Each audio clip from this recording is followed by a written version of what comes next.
Hey folks, Sheilah here from Design Files. In today's video, I'm going to show you how you can use the manual tracing tool within the Moodboard software.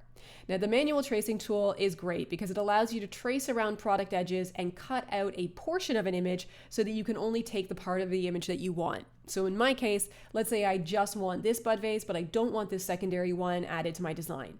So what I would do is I'd come over to the toolbar and I would click on the background removal tool over here.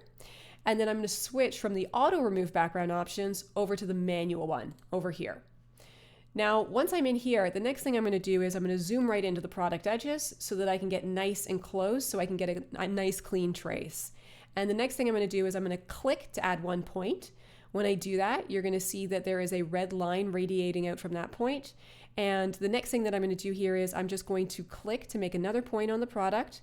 I'm going to hold down with my mouse, so I'm holding down with the left button on my mouse, and when I feel like I've matched the curve of this particular vase, and I'm doing that by just moving around my mouse until I get that curve right, when I feel like I've matched it, I'm going to release, and then you'll see that you've created that line.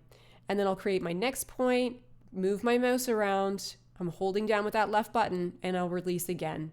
And I'm basically just going to do that same step over and over again until I have traced around this entire product.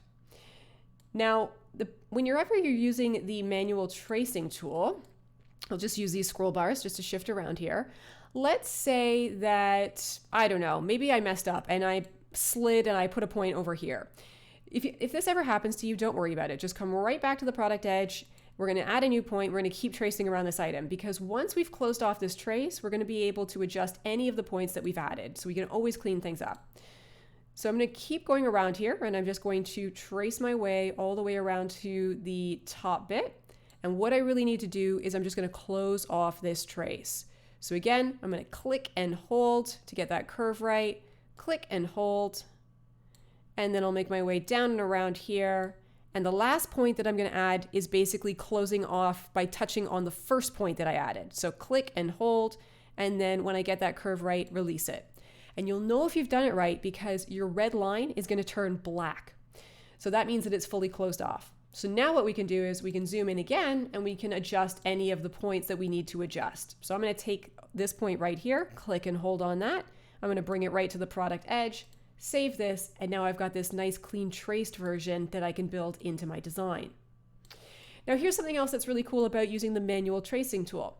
If I knew that this was an item that I wanted to use over and over again in other designs, basically what would happen here is if I saved my design board, when I save my design board, that traced version of the product is then going to get saved to my library, which means anytime I pull that product out for future designs, it's going to give me the traced version, just like that.